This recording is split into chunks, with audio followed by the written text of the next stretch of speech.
Every morning, 7 a.m., I'm here.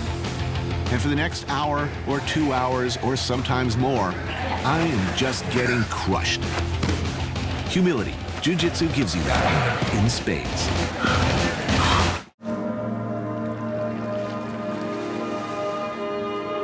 San Francisco is changing.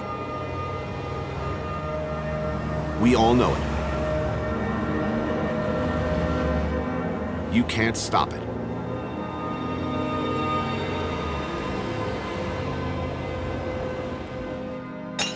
Were you born here? Yeah, both generations of my grandparents were from San Francisco. On my dad's side, we came out for the gold rush, so we came here in the 1850s.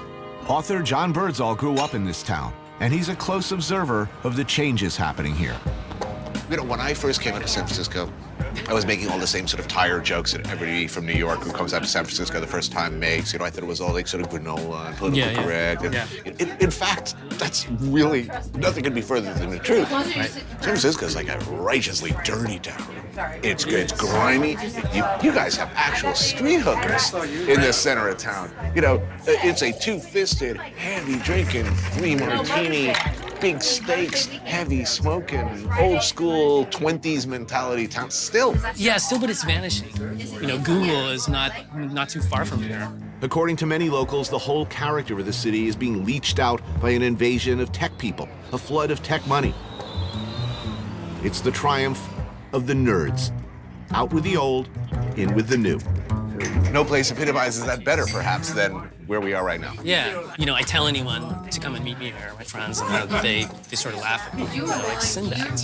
But it's this thing that doesn't really exist in San Francisco anymore. It's not self-consciously divey, you know? It has this kind of faded glamour, kind of worn out, it smells kind of sour. Sinbad's. Lost in time, yet its time running out. Living out its last stand on San Francisco's Pier 2. Just south of the hordes of neckbeards and man-bun vapors buying artisanal drip coffee a few hundred yards away. I mean, my mom used to come here, you know, she used to be like a secretary. So it was a place that catered to unglamorous office workers. And those are rarer and rarer here. Is the relentless wheel of history going to roll over this place? Or, yeah, I mean, it will eventually roll over this place. I mean, the location is too good. It's one of the best views in San Francisco. A last drink or two before the grinding wheels of the apocalypse churn through, leaving what in their wake? They want to put a ferry terminal here, is that right? Yeah, they want to build a fancy ferry terminal. Young people coming here now in the tech industry are sort of like insulated from the culture of San Francisco. I mean, since, you know, the Beat generation, or even, you know, since the end of the Second World War, people came to San Francisco in their 20s to do a very specific thing. You know, San Francisco is a place where you can have an acid trip and sort of see that all the stuff you thought about yourself is just kind of bullshit. And, you know, even though culture is changing and even though it's horrifyingly expensive, right, there's still something like that that exists in San Francisco.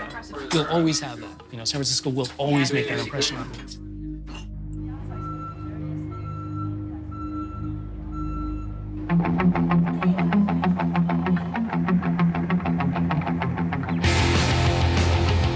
San Francisco was built on toughness. It's a boozy town, a saloon town, red meat, sex, and dearth. Every morning, 7 a.m., I'm here. And for the next hour or 2 hours or sometimes more, I am just getting crushed. Humility. Jiu-Jitsu gives you that in spades. In 1914, Mitsuo Maeda, master of judo and prize fighter, emigrated to Brazil. He befriended Gustavo Gracie and ended up teaching his sons, Carlos and Helio. And Brazilian Jiu-Jitsu and the USC, it all goes back to the Gracies. My home academy is Renzo Gracie in Manhattan. I'm telling you this because the whole reason I'm doing another show in San Francisco is actually to train here, Ralph Gracie Academy, one of the toughest and most notorious. That's it. So now pass it.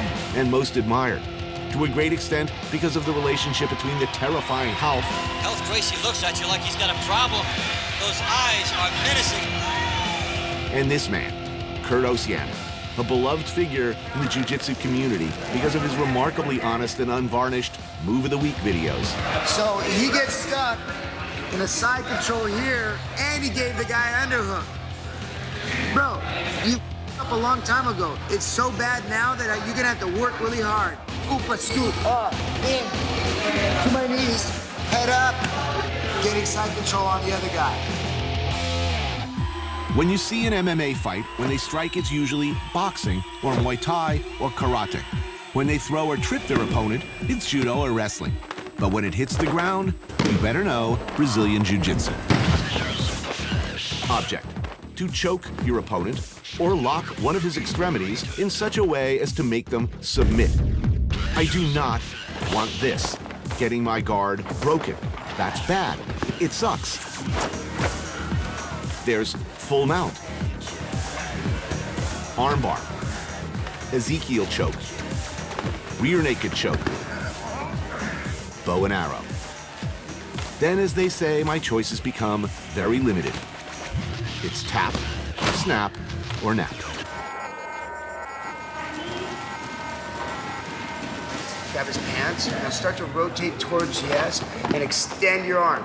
Put your head up, no, don't lift him up. Put your head this way, extend this arm. Yes, pass it.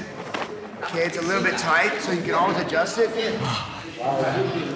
you, brother.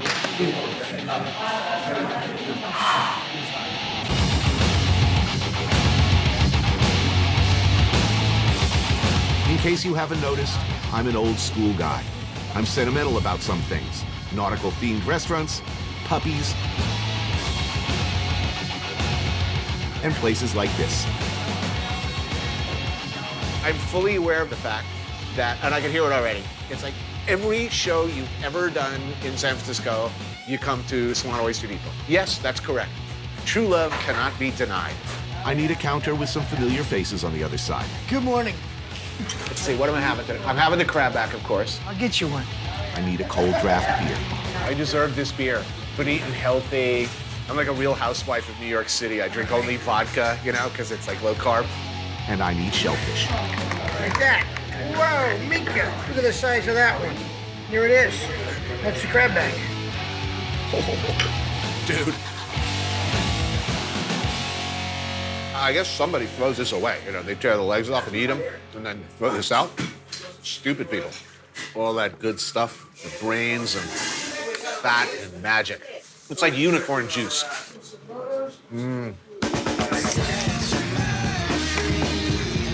Swan Oyster Depot, a touchstone in my worldwide wanderings, a happy zone.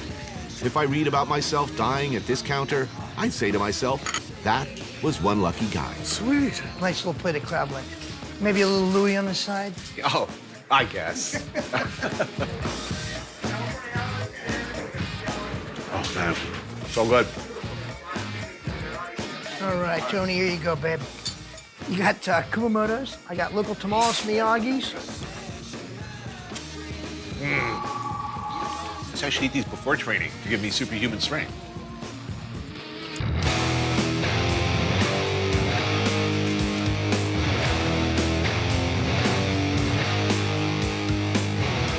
The Bay Area is changing forever. Will San Francisco's new overlords find a place in their hearts for this?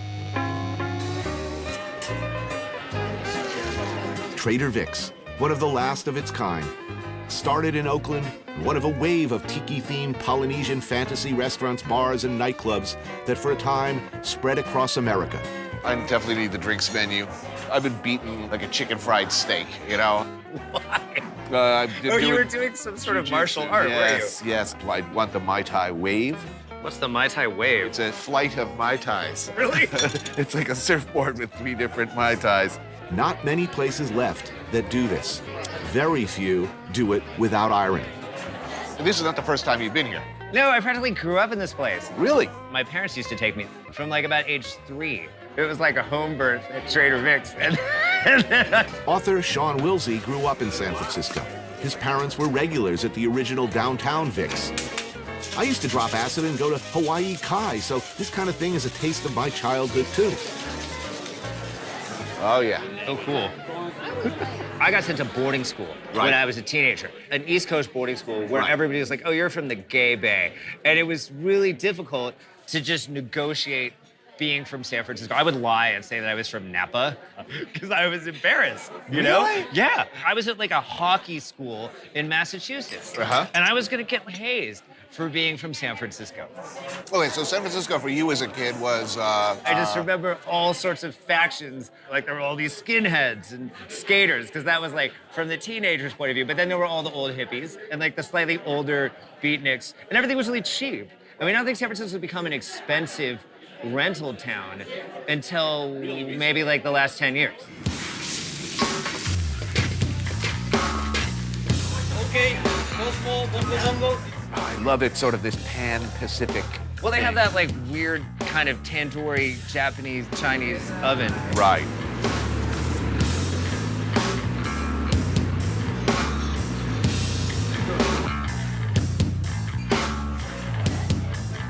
That was really good. Oh, really good.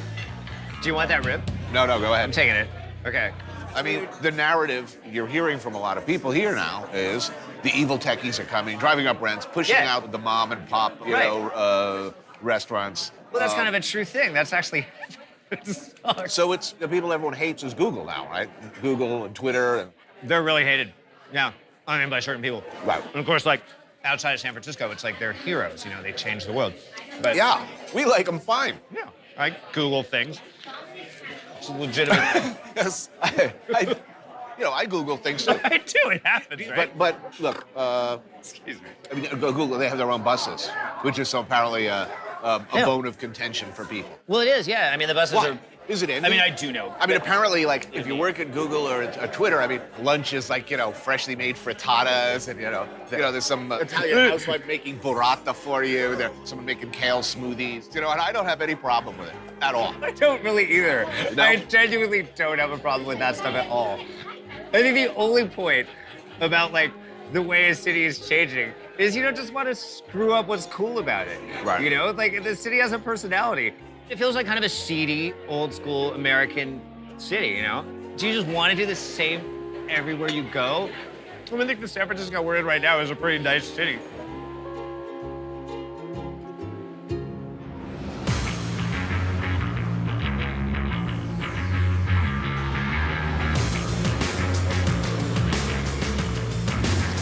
It took me 6 months to be able to handle the warm-ups back at my home academy.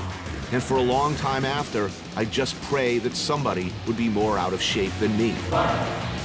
The warm-ups at House are legendarily tough. They're proud of it, lasting in some classes, they say, a half hour and beyond of ferocious and unrelenting interval training. 8, 9, 20.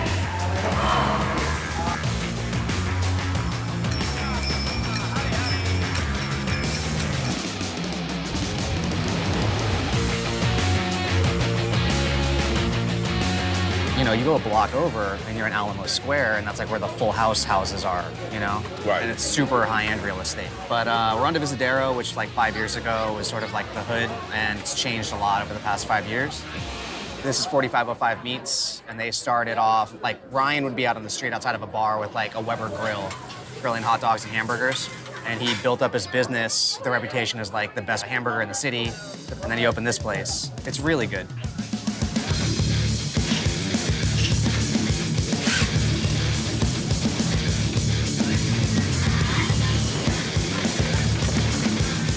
Wow. So this is a little bit of everything. Our presidential platter. Jalapeno cheddar sausage. Yes. So our francaronis, macaroni, I'll chop up our hot dogs we make inside. Oh, that's wrong. I want it. Yeah. Ribs, Yeah. brisket, chicken. This from the whole hog we were cooking earlier. Beans, potato salad, coleslaw. Life is suddenly very, very good. Thank you. Yeah, you're very welcome. Thank you, man. Thanks, man. Wow. How long have you been in the restaurant business total? 17 years now. You have become, reluctantly, I'm sure, sort of the poster boy for the beleaguered, victimized by evil tech money, an example of what's happening in San Francisco as a whole. Yeah, there's definitely good guys and bad guys, and there's lots of people that have come in now that haven't paid any dues, and they can open something right away, by dropping $4 million into it or something. Right. Over the course of 5 years, Chef Richie Nakano built his pop-up restaurant, Hapa Ramen, into a beloved local favorite. Then he made a deal to open a brick-and-mortar Hapa. With that money came expectations. And only 4 months in, the shit hit the fan. You're a month into a restaurant, you're not gonna make money. And that's when the trouble started. You were a year into the restaurant, you're not making money. Yeah. Who makes money in a year? Yeah, 30 days in, and we were already sort of facing those sorts of things. The money wanted to make some changes. Richie did not. So he left, and the restaurant he created vaporized with him. At the old space that we operated out of, they're doing a vegan brunch there now. No way. Oh, it really is the perfect story of evil triumphs over good. And I think that's the problem with the city right now is there's a lot of people that have the means to open a restaurant, and they sort of open formula restaurant, Right. It's safe. And anything that does interesting food is gonna get forced out, and it's just gonna be a town full of Chipotles.